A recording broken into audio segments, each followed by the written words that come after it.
짧은 부분들을 뭐 30분에서 1시간 사이로 생각하고 강의를 하는 부분을 하려고 합니다.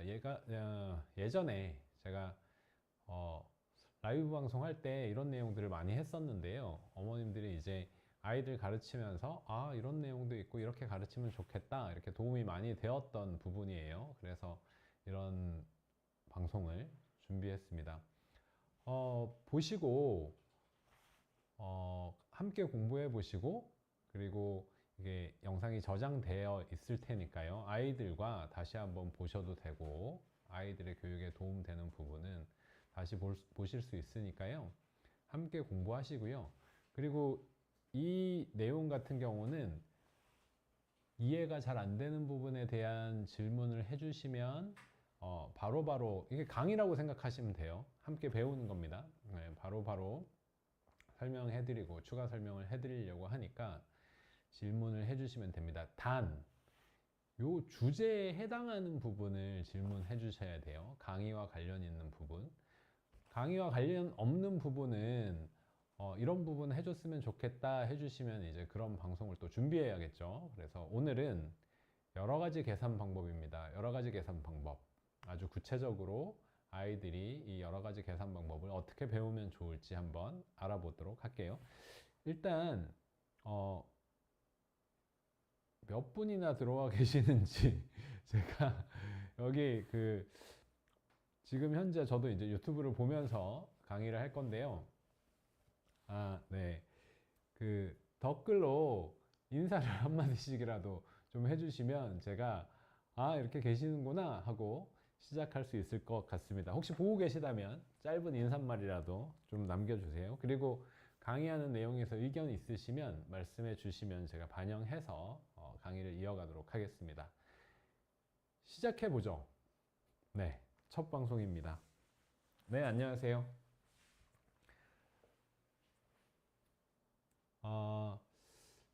제일 먼저 같이 공부해 볼 부분은 한 자리 덧셈 뺄셈이에요.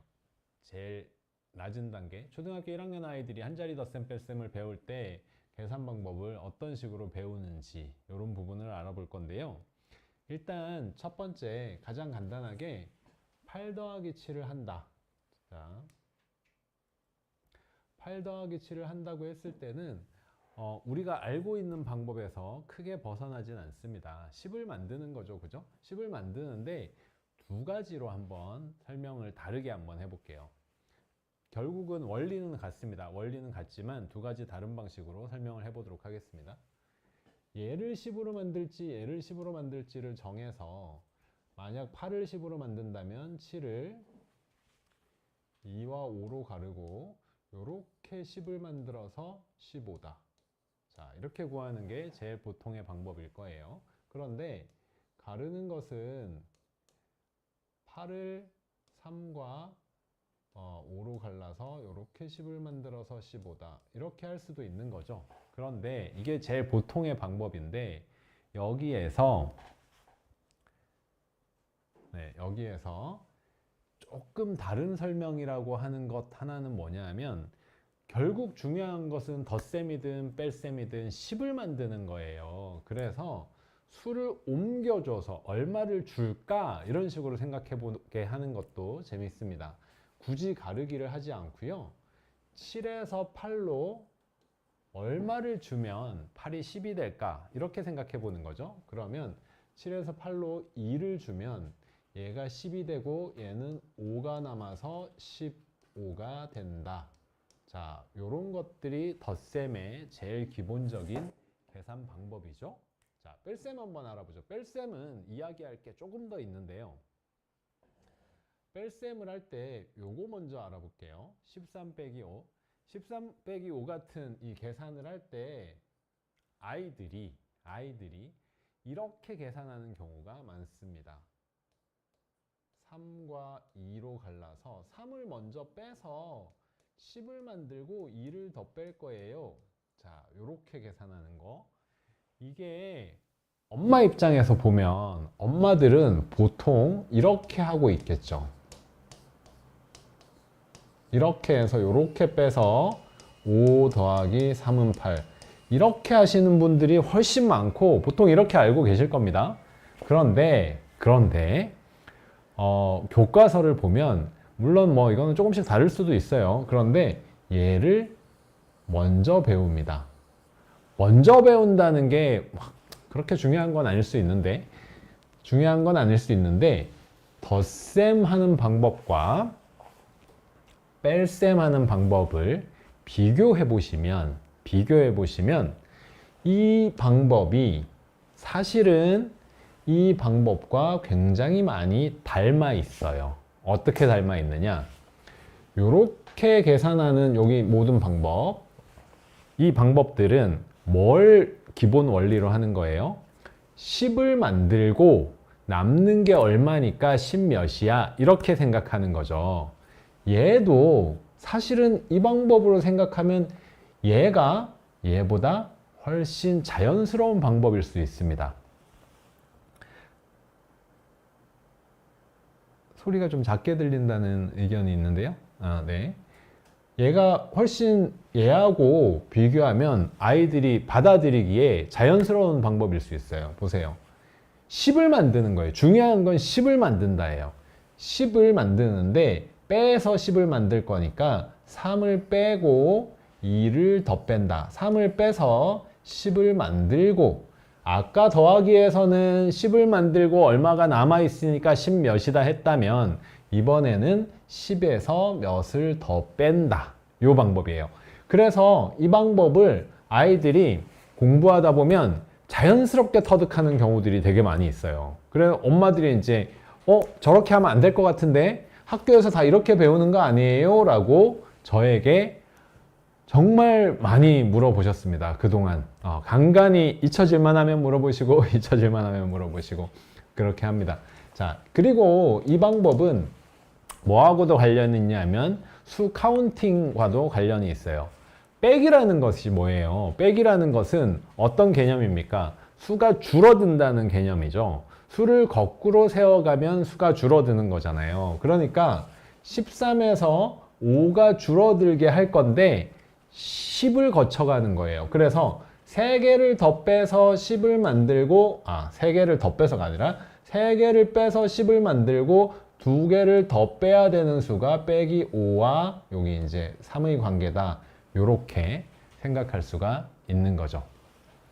요 두 가지. 그리고 나면 이 방법도 배우게 됩니다. 그러면 이 방법이 더 자연스러운 것 같은데 왜 이 방법으로 배우냐?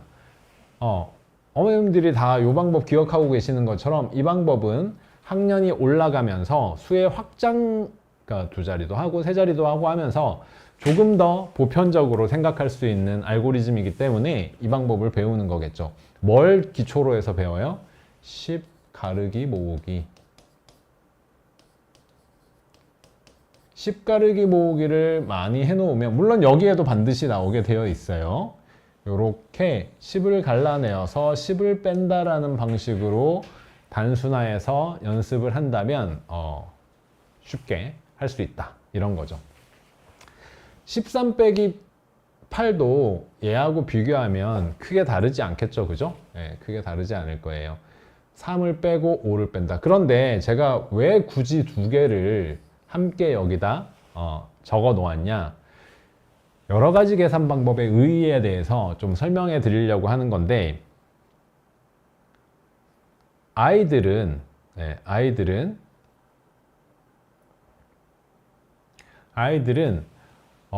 여러 가지 계산 방법을 배울 때 나는 이게 쉬운데 이것도 이해하라고 하고 이것도 해보라고 하고 하면 공부하는 과정에서는 다소 어려울 수 있죠. 조금 더 어려워질 수 있죠. 그런데 이 2가지 방법은 제가 가진 시각에서는 얘는 10 빼기 8 더하기 3의 과정으로 계산하는 게 좀 더 편하고 얘는 13 빼기 3 빼기 2로 계산하는 게 좀 더 편합니다. 저 같은 경우는 이 둘을 이런 방식으로 다르게 생각해서 풀어요. 진짜로. 네, 그렇게 풀어요. 그러니까 여러 가지 계산 방법을 배우는 부분에 대해서 아이들이 막 어렵다고 하고 할 때 이게 하나하나를 잘 배우는 게 어렵다. 그 어렵다라는 것 자체를 너무 신경 쓰시기보다는 이해하고 아이가 상황에 따라서 써먹을 수 있으면 좋고, 그러니까 왜 배우는지에 대한 전달이 좀 있었으면 좋겠다라는 거죠. 얘는 10하고 8이 가까운 수니까 이렇게 계산하는 게 실수가 훨씬 적을 거예요. 계산하기도 편하고. 그런데 얘는 3하고 5가 가까우니까 2밖에 차이 안 나니까 3 빼면 2 더 빼면 되네? 이렇게 생각할 수 있으니까 암산으로 충분히 수월하게 할 수 있죠. 근데 8에서 3을 갈라서 3과 5가 있고 빼는 것보다는 8은 또 10하고 차이가 2니까 빼면 2 남겠어. 2와 3은 5네. 이런 식으로 생각하는 게 바로 가로셈을 배우는, 그리고 연산의 원리를 다양하게 배우는 의의가 되는 거죠. 그런 부분 때문에 배우게 되는 거죠. 넘어가 보겠습니다.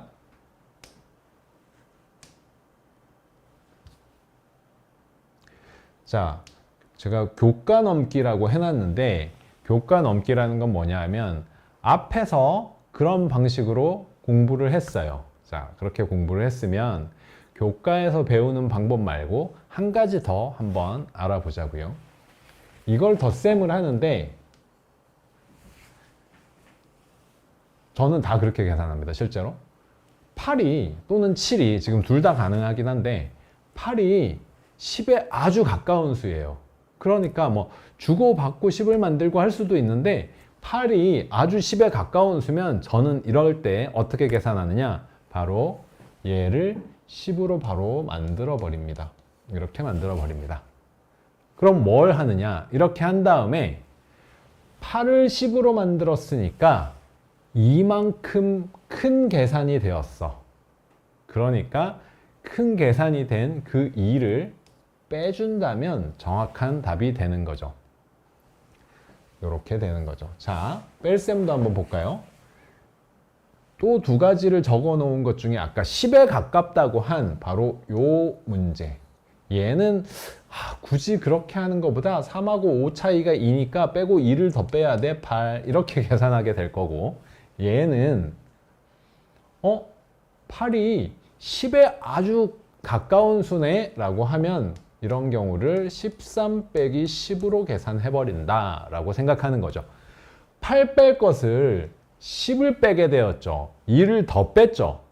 더 뺐으니까 더 뺀 만큼 더해줘서 정확한 계산이 되게 한다. 이런 계산이 가능한 거죠. 자, 이 계산은 뭐하고도 관련이 있냐 하면 우리가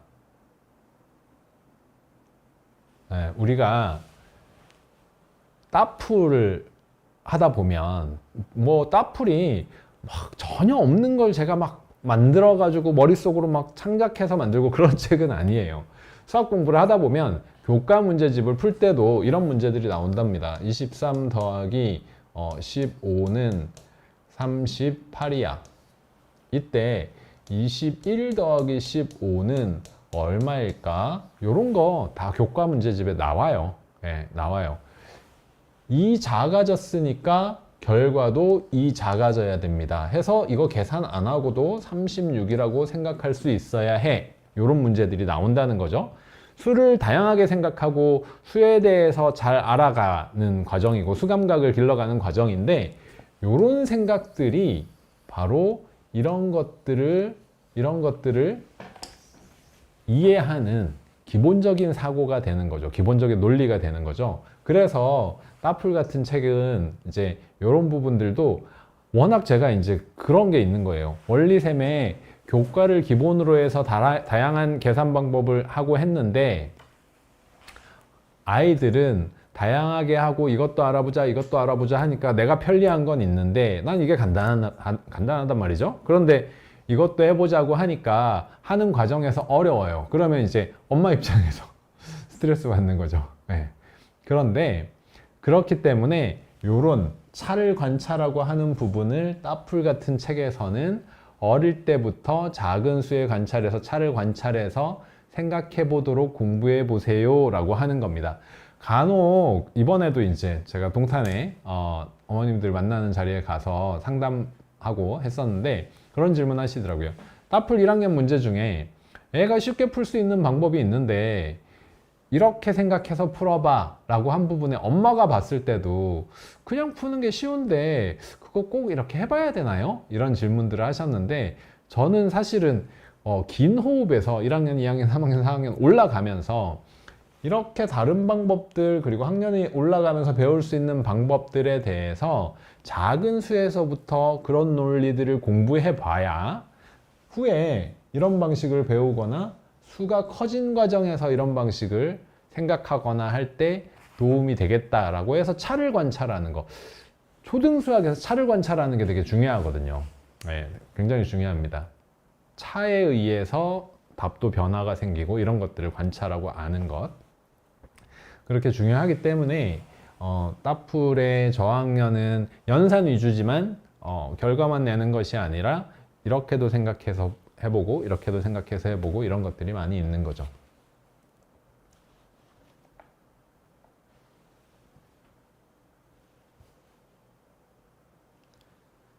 자, 이게 두 자리로 넘어가면 이제 여기서부터 아이들이 이제 힘들어한다 이런 얘기를 듣게 되는데요. 두 자리로 넘어가면 자, 자리별 계산을 기본으로 한다. 얘가 제일 핵심적인 원리가 되어야 됩니다.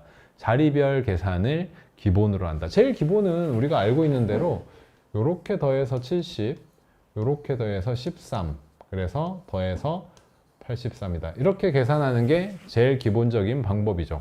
뺄셈도 마찬가지인데 뺄셈은 조금 어려운 부분이 생각해야 될 것이 한 가지 더 있죠.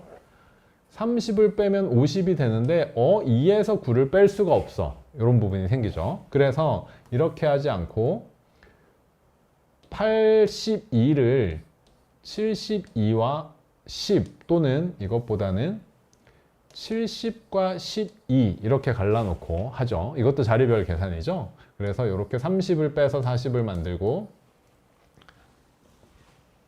이렇게 9를 빼서 3을 만들고 해서 43이다. 이렇게 계산하는 게 자리별 계산의 기본이죠. 네, 기본인데 이 기본적인 부분에서 앞에 배웠던 한 자리에서 했던 부분을 한번 적용을 해보겠습니다. 어떤 식의 적용이냐? 아까 교과 넘기라고 해가지고 했던 거, 물론 뭐 그게 꼭 교과를 넘는다 이런 게 아니라 교과 방식을 적용을 하면 3을 옮겨주자 해서 50 만들어 이렇게 할 수도 있어요. 10 만들던 것을 몇십을 만드는 방식으로 생각하면 계산이 좀 더 간편해진다 이렇게 되는 거죠. 그래서 3을 보내 그러면 얘는 33이 되고 더하기 50이다. 83. 자, 아까 방법하고 이 방법하고 비교해 보세요. 어떤 장점이 있는 것처럼 보이세요? 얘는 이 두 번째 방법은 받아올림을 하지 않은 것처럼 보이지 않으세요? 받아올림을 하지 않은 것처럼 보이기 때문에 머리로 계산하거나 정말 쓰지 않아도 답이 나올 수 있는 방법입니다. 연산을 다양하게 생각해보고 다양하게 이렇게 다양한 방법들을 알게 되면 두 자리 계산 정도는 정말 쓰지 않아도, 물론 모든 경우가 그런 건 아닐 수 있어요. 그래서 이제 아이들 따라서 막 고집을 피워서 나는 이 방법을 써야 되겠어 하고 모든 수를 그렇게 계산하는 아이들도 있을 수는 있는데, 일단은 그냥 머리로 해도 30과 40은 70이고 6과 7은 13이야 70과 13이니까 이렇게 할 수도 있지만, 지금 방법은 받아올림이 없는 것처럼 보이기 때문에 실수가 줄고 간편할 수 있는 방법입니다. 여기에 한 가지를 더 응용하면 이렇게 되는 거죠. 36 더하기 50을 해버린다. 역시 받아올림 과정이 없어요. 그러면 여기에 47을 50으로 3큰 수로 계산하도록 바꾸어 놨으니까 3을 마지막에 빼줄 거야. 받아올림도 없고 받아내림도 없습니다. 받아올림이 있는 경우에 이렇게 계산하면 받아올림이 없이 계산할 수 있는, 조금 더 간편하게 계산할 수 있는 방법이 되는 거죠. 마찬가지로 여기에도 적용을 해보면 82 빼기 40을 해버리는 거죠. 훨씬 간편해집니다. 그러면 뭐만 해주면 돼요? 하나 더 뺐으니까 하나 더 해준다. 요것만 해주면 되는 거죠. 이 계산은 실제로 말씀드린 것처럼 저는 평소에 굉장히 많이 쓰는 계산이에요. 그리고 뭐 저뿐만이 아니라 수학하는 사람들, 수에 관심 있는 사람들, 수 좋아하는 사람들은 굉장히 많이 하는 계산일 거고요. 자리별 계산을 기본으로 한다. 그리고 자리별 계산을 기본으로 배우는 것이 맞지만 거기에 아까 한 자리에서 보여드린 그런 원리들을 수가 커져도 확장할 때 똑같이 사용할 수 있다. 그런 거죠.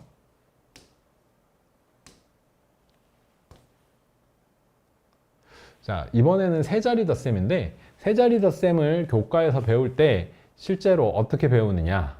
교과에서 배울 때 세 자리 덧셈을 세로셈으로 이렇게 하는 거야 라고만 배울 것 같죠? 실제로 그렇지 않습니다. 그런데 대부분의 교과 문제집들은 한 번 받아올림 되는 거, 두 번 받아올림 되는 거, 세 번 받아올림 되는 거 해서 기능적으로 소단원을 나누어서 주제를 나누어서 하나씩 공부하면서 연습하게 되어 있죠. 그런데 실제로 그걸 배울 때는 자릿수별로 더하는 것을 기본으로 하고 교사용 지도서 같은 곳에서도 세로셈을 배우기 전에 각 자리의 원리를 그대로 적용해서 배우는 방법을 기본으로 하여 여러 가지 계산 방법을 소개하거나 발표하거나 이런 과정을 하도록 되어 있습니다. 자, 그 부분을 한번 말씀드려 볼게요. 저 같은 경우에 그런 고민들을 한 적이 있고 같이 수학을 가르치는 사람들하고 이제 그런 의논을 토론을 해본 적이 있는데 우리가 덧셈 뺄셈 같은 경우는 어느 정도 수준까지를 손 안 대고 풀어도 그래 그렇게 해봐 할 수 있을까? 그게 저에게는 두 자리 덧셈 뺄셈이었어요. 조금 전에 보여드린 것처럼 두 자리 덧셈 뺄셈은 자리별로 더하던가 아니면 특별한 논리를 사용하던가 했을 때 계산 자체가 크게 쓸 거 없이 아니면 뭐 이렇게 72 더하기 39다 이렇게 하면 요렇게 해가지고 쓰는 걸 요 정도 쓰는 거죠. 100이네 11이네 이거 111이네 뭐 요 정도 요 정도 하는 거죠. 자리별로 더해서 100이네 자리별로 더해서 11이네 근데 이걸 야 너 틀리면 안 되니까 모든 셈은 세로셈으로 해야 돼서 72 더하기 39로 고쳐서 받아 올림도 1의 자리부터 해서 이렇게 해야 되고 여기 10이니까 여기 1이 되고 10이 되니까 올라가고 이게 더 복잡하고 어렵지 않나요? 경우에 따라서는. 그렇다면 원리를 잘 알고 있다면 세로셈으로 모두 하는 것이 반드시 합리적인 건 아니다 라는 얘기도 할 수 있는 거죠. 제가 왜 갑자기 두 자릿수 얘기를 다시 했느냐. 교과 교사용 지도서에서 이제 여러 가지 계산 방법 이렇게 해서 아이들과 공부하거나 아니면 소개하거나 이런 방법 중에 하나가 이런 것들이 나옵니다. 3학년 과정에. 자, 이 계산은 200 더하기 300을 따로 하고 더하기 36 더하기 79를 따로 할 수도 있다. 이것도 여러 가지 계산 방법 중에 하나다 이거예요. 자리별로 나누어서 계산하지만 그거는 이제 200 더하기 300, 330 더하기 70, 6 더하기 9를 제일 기본적으로 배우겠죠. 그렇게 배우겠지만 두 자리 더하기 두 자리가 잘 되는 아이라면 분리해낼 수도 있는 거 아니냐 이거죠. 2하고 3이니까 500이네. 500 써놓고 115 해가지고 이거 계산해가지고 더하기 115 이렇게 분리해서 계산할 수도 있는 거 아니냐. 그런데 이걸 분리해서 계산할 때 다 머리로 할 필요 없이 요거 해서 500이네. 그 다음에 100에 15니까 115네. 이렇게 계산하니까 615네. 요런 과정을 얘기하는 거죠. 쓴다 안 쓴다를 무조건 써야 돼 라고 가르치거나 무조건 쓰지 마라고 가르치는 건 저는 좋은 교육이 아니라고 생각해요. 그것보다는 어떻게 쓰는 게 편한지 그리고 머리로만 하려고 하는 아이에게는 어떨 때 쓰는 게 합리적인지 이런 것들도 전달을 해줘야 된다고 생각해요. 이럴 때는 이게 편리하잖아. 그러니까 쓰는 게 좋지 않겠니? 뭐 이런 것들이죠. 네. 그래서 요런 거 또는 이런 과정도 있습니다. 230 더하기 370을 따로 해버리고 더하기 6 더하기 9를 분리해낸다. 이것도 여러 가지 계산 방법 중에 하나다. 각 자리별로 계산할 수도 있지만 두 자리 더하기 두 자리가 그동안 많이 연습해와서 그러면 얘는 500에 100이니까 600 더하기 15 해서 615다. 이렇게 할 수도 있다는 거죠. 또 뭐 있어요? 이렇게 보니까 이거는 400에 가까운 수야. 400에 가까운 수니까 나는 236 더하기 400이라고 고쳐놓고 80에 20 더니까 빼기 21을 하면 되겠네. 이렇게 할 수도 있는 거죠. 이 방법도 여기에 수가 충분히 크다면 받아 내림 받아 올림 관계가 생기지 않게 됩니다. 이렇게 하면 636에 빼기 21을 하니까 요거는 어렵지 않잖아요. 그죠? 이렇게 계산하는 방법도 있는 거죠. 여러 가지 계산 방법이라는 건 거듭 말씀드리지만 어려운 것, 왜 이렇게 복잡하게 배웁니까?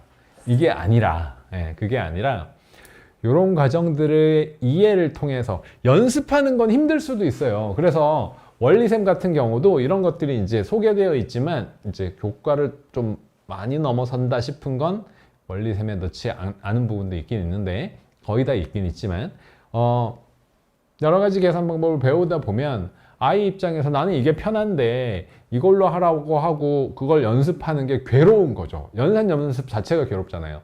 그래서 그런 경우에는 제가 어떻게 말씀드려요? 이해하고 몇 문제 적용해서 이해했는지 확인하신다면 실제 드릴을 할 때는 꼭 그 방법으로 다 해보기보다 아예 편한 방법으로 하세요. 연산의 본질은 빠르고 정확하게 계산할 수 있도록 연습하는 거잖아요. 그러면 이 여러 가지 계산 방법은 그 부분에 있어서 사고를 확장해서 좀 더 간편하게 계산할 수 있는 방법을 배운다인데 그걸 아이들이 받아들이지 못한다라고 하면 강요할 필요는 없다고 생각합니다. 그러면 또 스트레스 받으니까 서로.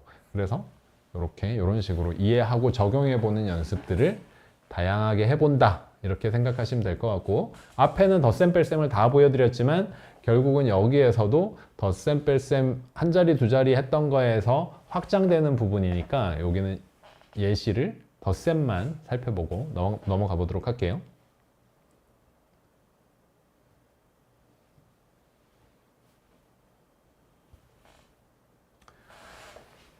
오늘 주제가 워낙에 좀 말하자면 쉬운 주제라서 거의 질문하실 거는 없으신 것 같아요. 네, 혹시 질문이 있으시면 이 관련해서 댓글 남겨주시면 제가 보고 추가 설명을 하도록 하겠습니다. 이거를 거꾸로 왔네요. 앞에 내용이 똑같이 있구나. 자, 순서 바꾸어 계산하기. 자, 순서 바꾸어 계산하기. 학년이 좀 올라갑니다, 이제. 한 3, 4학년. 제가 아이들 가르치다 보면, 복잡한 연산이 있을 때 한 번씩 해주는 얘기가 있어요. 식을 세웠을 때, 또는 식을 세우지 않아도 이런 계산이 긴 관계가 보일 때, 또는 5, 6학년이 되어서 식세워 해결하기 또는 중학교 1학년은 마찬가지. 중학교 1학년이 더 많이 빈번한 것 같아요. 식을 세울 때 자꾸 눈에 보이는 것부터 계산하지 말고 전체를 보는 눈을 길러야 돼. 이런 얘기를 많이 해주거든요. 중학교 1학년 올라가서 방정식의 활용을 하다 보면 긴 식을 세워야 할 때가 있죠. 그런 긴 식을 세우고 나서 뭘 한번 해봐야 돼요. 전체를 살피면서 전체를 관찰해 봐야 되죠. 어떻게 계산하는 게 편할까? 이런 부분들. 예를 들면 농도 문제 같은 경우 기억하실지 모르겠지만 농도 문제다 하면 농도는 백분율을 기본으로 하기 때문에 100분의 몇, 100분의 몇이 다 나오잖아요. 근데 그 농도 문제도 눈에 보이는 것부터 자꾸 계산하는 아이들이 있어요. 전체적인 식에서 대부분이 100분의 몇, 100분의 몇 되어 있다면 전체 식을 100배 해가지고 수를 간단하게 만들어 놓고 계산하면 좋은데 정말 그 손대는 것부터 빨리 하는 방식으로 배운 아이들. 그러니까 수학은 써야 돼. 그리고 빨리 손을 대고 풀어. 이렇게 이제 그 강박관념에 있는 아이들은 눈에 보이는 것부터 자꾸 풉니다. 자꾸 풀어요. 근데 계산하고 연산하는 것도 문제 전체를 바라보면서 통찰력을 기를 필요성이 있습니다. 반드시 있어요. 그러면 식을 간단하게 만들 수도 있고 전체 식에 대한 이해력도 높아지고 하니까요. 이 문제가 그런 면에서 초등학생들에게 제일 기초적으로 다가갈 수 있는 문제인데요. 자, 순서 바꾸어 계산하기. 37 더하기 46 더하기 53 더하기 94를 할 일이 생겼어요. 그러면 실제로 저는 자꾸 저는이라고 하는데 제가 실제로 그렇게 하기 때문에 진짜로 말씀드리는 겁니다. 계산할 때 전 뭘 살피느냐? 이리자리끼리 더해서 10 되는 게 있는가? 이런 걸 살핍니다. 그걸 하지 않으면 7과 6의 받아올림을 내가 계산해야 되죠. 근데 그걸 하면 그런 계산을 조금이라도 간편하게 만들 수 있는 기회가 생깁니다. 자, 7과 3이 10을 만드는 수야. 이건 이렇게 만나게 하면 쉽게 계산이 되고, 또 6과 4도 10을 만드는 수였네 라고 한다면 이렇게 쉽게 계산을 할 수 있게 되는 거죠. 요런 습관들을 만들어주는 것이 좋습니다. 실제 요런 방식으로 생각하게 하는 내용은 초등학교 4학년 아이들, KMO 하는 아이들, 연산에 관련돼서 깊이 있게 생각할 수 있도록 이런 계산들을 연습하는 내용들이 있어요. 그리고 그 근거는 뭐냐 하면, 사실 우리 경시 문제집들이 중국에서 많이 왔거든요. 그래서 중국 책들을 제가 이제 본 적이 있는데, 중국 책들 중에 이제 경시하는 아이들 또는 심화하는 아이들이 3, 4학년 요 시기에 계산력을 좀 더 키우기 위해서 단순화하여 계산하는 방법을 훈련하는 단원들이 있었습니다. 우리도 KMO나 이런 것들을 이제 중국 책들을 많이 따라서 만들다 보니까 우리 책들 중에도 그런 것들이 있어요. 그래서 3, 4학년 정도에서 이게 되게 쉬운 문제 같지만 이런 식으로 단순화하는 거 분명히 의미가 있는 거죠. 이런 것도 한번 볼까요? 25 곱하기 18을 한다. 그러면 25 곱하기 18도 두 자리 곱하기 두 자리 배웠어. 25 세로셈으로 고쳐야지 해서 곱셈을 시작하는 경우들이 보통이겠죠. 그런데 5가 포함되어 있는데 짝수랑 곱해지는 경우, 이건 그렇게 할 필요가 없습니다. 이것보다는 어떻게 하는 게 좋겠어요? 얘를 2 곱하기 9로 나누어서 이렇게 계산하면 50 곱하기 9야. 이렇게 바꾸는 거죠. 얼마나 큰 차이입니까? 이거와 이거. 제 눈에는 어마어마한 차이예요. 이런 걸 생각할 수 있는 것과 없는 것은 어마어마한 차이라고 생각합니다. 자, 반면에 또 5인데 여기는 그러면 저런 걸 알고 있는 학생이에요. 그러면 2를 먼저 계산을 해. 그래서 2와 12야. 이렇게 했더니 70이 되었어. 70 곱하기 12는 그렇게 복잡하진 않지만 때에 따라서는 여기 뭐 2를 더 줘서, 아니면 여기 4 곱하기 3이니까 나는 이거 분리해 가지고 4, 7, 21, 210 만든 다음에 4를 각각 곱한다. 이것도 12 곱하기 70 하는 것보다 4 곱하기 3으로 고쳐놓고 7하고 4나 7하고 3을 먼저 하고 나머지를 계산하는 게 편리해질 때가 있거든요. 저는 왜 이런 식으로 계산하냐면 큰 수 계산이 너무 싫어요. 큰 수 계산이 너무 싫어서 작은 수를 여러 번 각 자리별로 계산하는 게 훨씬 편리하더라고요. 더불어서 5가 있을 때는 짝수를 이용해서 계산을 편하게 만든다 라는 게 있는 거죠. 이런 부분들은 따풀에 다 있는 내용이고요. 따풀 4학년 과정인가에 실전 계산에서 아이들 곱셈 분해해서 계산을 편리하게 하는 수의 원리를 배우는 부분, 이런 내용들이 따풀에 있고요. 그 다음에 이 내용. 자, 이번에는 나눗셈입니다. 이 나눗셈은 약간 복잡하고 어려운 부분이 있는데 그걸 정확하게 설명을 해드리자면 문제를 풀다 보니까 888 나누기 24를 해야 돼요. 그런데 문제에 나머지가 없다는 게 확실해요. 그런 문제가 있거든요. 보면 뭐 예를 들어 888개의 뭐 사탕을 24개씩 포장하면 몇 개의 상자에 담깁니까? 이렇게 이제 물어봤는데 딱 뉘앙스가 나머지 없는 거야. 그러면 이 계산은 나머지가 없을 때 어떻게 하는 게 수월하냐? 목만 구할 때는 자, 딱 봐도 큰 수와 나누기 24니까 계산하기 싫어 이런 느낌이지만 8로 나누어 버립니다. 역시 8로 나누어요. 3 이렇게 해놓고 계산한다면 3, 3은 9, 3, 7에 22 몫이 37이구나 이렇게 계산하는 방법이 있습니다. 나누는 수를 똑같이 나누어서 작게 하거나 똑같이 곱해서 크게 하거나 하면 크게 하는 경우는 거의 없지만 나누는 그 계산 과정이 아주 편리해지는 경우가 있어요. 지금이 이제 그런 경우죠.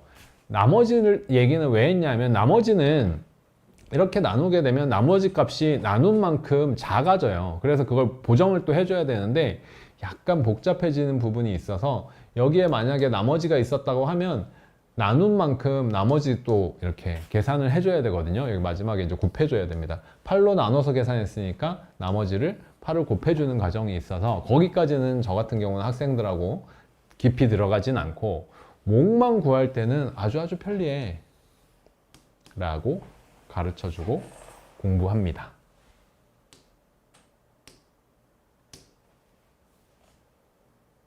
자, 마지막 문제인데요. 36분 지났으니까 자, 마지막 문제입니다. 자, 이 마지막 문제는 정말 실전 문제에서 영재아들을 테스트하는 문제, 굉장히 오래된 문제인데요. 서울대학교 영재교육원에서 초등학교 5학년, 6학년들을 대상으로 영재교육원 이제 입시예요. 아이들을 뽑는 시험을 보는데 그 시험 문제 중에 이런 문제가 나왔었습니다. 잠깐 뭐 교육과정, 지금 제가 강의하는 과정과 크게 관계는 없지만 잠깐 그 배경이 되는 얘기를 말씀을 해드리면 그때 당시에 연세대 영재교육원 같은 경우는 초등학교 6학년들에게도 거의 뭐 중3, 고1 수준의 선행 문제를 냈었어요. 대수 문제나 이런 것들을 냈었는데 서울대학교 같은 경우는 그 방향성이 좀 창의성을 묻는 문제들을 많이 냈었습니다. 이 문제는 아주 쉬운 문제지만 과연 아이들이 수에 대한 시각이 어떠한지를 점검해 볼 수 있는, 테스트해 볼 수 있는 아주 좋은 문제예요. 이 문제를 딱 아이들에게 주면 초등학교 6학년 아이들이 어떻게 할까요? 괄호가 있죠. 괄호는 뭘 의미해요? 먼저 계산하세요. 그러니까 2, 3, 4, 5, 6, 7, 8, 9를 여기 제가 문제를 적다가 실수를 했네요. 여기 앞에 이 앞에 1분의 1 더하기 2분의 1 더하기 3분의 1 더하기 4분의 1 더하기 9분의 1 여기 한 줄 있어야 됩니다. 그렇죠. 제가 제작하면서 실수를 했네요. 요게 있어야 됩니다. 자, 괄호가 있으니까 아이들이 통분해야지. 분모가 다른 분수의 덧셈은 통분해야지. 그렇고 말고 하니까 2, 3, 4, 5, 6, 7, 8, 9를 이렇게 놓고 통분을 해야 되는 과정이 생깁니다. 통분 하나 하고 나면 2 빼고 3, 4, 5, 6, 7, 8, 9를 또 통분해야죠. 이렇게 하게 됩니다. 그런데 수학을 잘하는 방법 중에, 잘하게 되는 과정 중에 뭐가 있어요? 앞에도 이제 비슷한 말씀 드렸지만 아이들 지도하실 때 연필 들어, 써. 네가 알게 된 거 써보면서 생각해 라고 우리가 지도할 때가 있죠. 근데 저는 그렇게 하시지 마시라고 말씀을 드립니다. 어떤 부분 때문이냐 하면 수학 문제를 해결하는 사고력 또는 그런 능력이 키워지는 과정은 손을 대서 푸는 과정은 연습 또는 연산 또는 기본 이런 것이고요. 수학 실력이 크는 과정은 손 대기 전에 생각하는 시간을 충분히 가지는 거죠. 아이들 중에는 안 풀리는 문제가 있을 때 끙끙끙 하더라도 가르쳐 주지 마세요. 저 더 해보고 싶어요. 라고 하고, 이렇게 집중하는 경우들이 있죠. 그런 시간들이죠. 그런데 그 시간들이 무기가 많아지면 사고방법, 생각하는 방법, 뭐 또 연산이면 연산을 푸는 방법, 이런 무기들이 많아지면 공부를 다양하게 해 나가면 그 시간이 아주 짧아지고 간략하게 풀 수 있는 방법을 선택할 수 있는 거죠. 이거 한번 풀어보시겠어요? 제가 배경에 대한 이야기는 많이 말씀드렸는데 그냥 눈으로 한번 풀어보시죠. 눈으로 풀어보시고 풀리시는 분은 댓글로 답을 말씀해 주세요. 눈으로 풀어보셔도 됩니다. 충분히 암산이 가능한 문제입니다.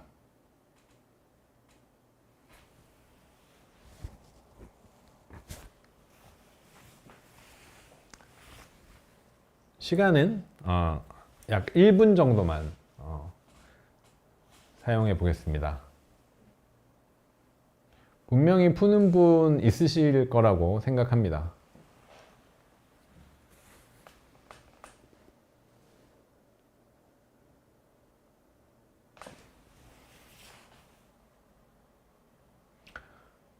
방송 보고들 계시는 거 맞죠? 네.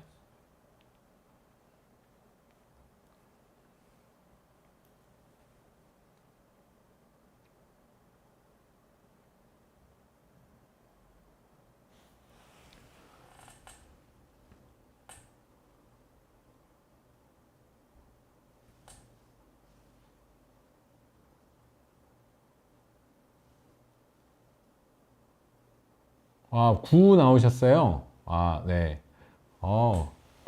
감사합니다. 네. 9라고 계산하신 분은 분명히 이제 통찰력이 있으신 분이고 수학을 이렇게도 생각해보고 저렇게도 생각해보고 하는 능력이 있으신 분입니다. 하지만 안타깝게도 이 시험을 보셨다면 틀리셨습니다. 자, 같이 한번 풀어볼게요. 서울대 영재교육원에서 이 문제를 내면서 아마 9라고 학생들이 썼으면 이게 만약에 15점짜리 문제였으면 한 뭐 7, 8점은 줬을지 모르겠어요. 자, 한번 알아보시죠.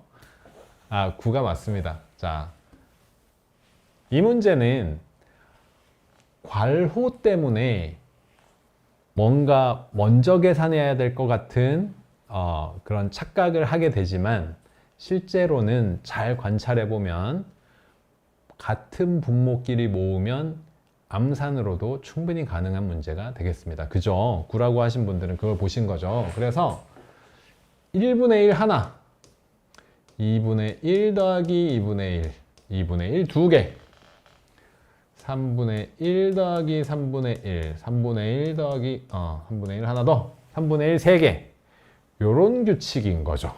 그러니까 이게 1, 이게 1, 이게 1입니다.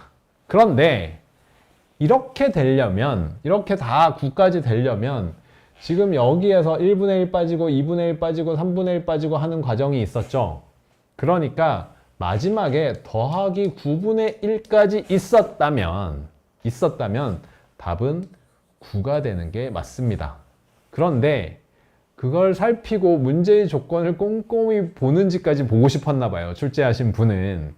그래서 8분의 1은 다음에 사라져야 되는 거기 때문에 8분의 1까지는 8이 만들어지는데 9분의 1은 9분의 1이 하나 더 있어야 9가 만들어집니다. 그래서 얘가 없었기 때문에 답은 8과 9분의 8이 되는 문제였습니다. 제가 서울대 영재교육원에 나왔던 문제 그대로 적어서 제가 아침에 이제 작성하다 보니까 한 줄 빠뜨리는 실수를 했는데 그대로 적어서 함께 풀어봤습니다.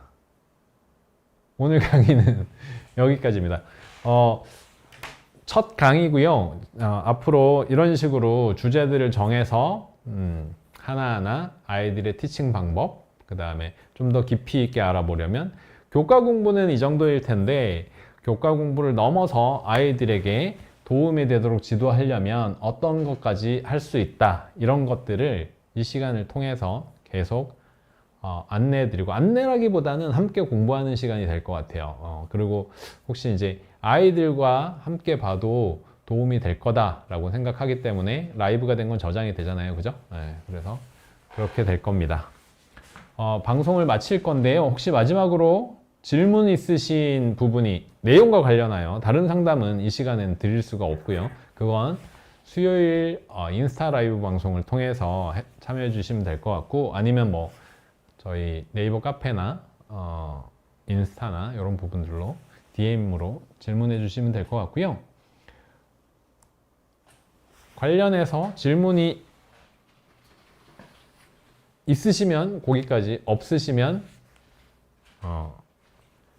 1분 후에 방송을 마치도록 하겠습니다.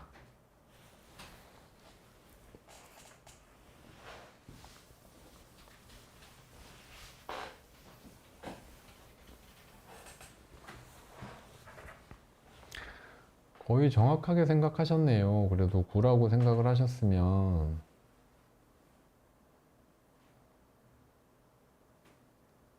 잘 생각하신 겁니다. 특별히 질문이 없으신 거로 알고 다음에 또 다른 학습 내용으로 찾아뵙겠습니다.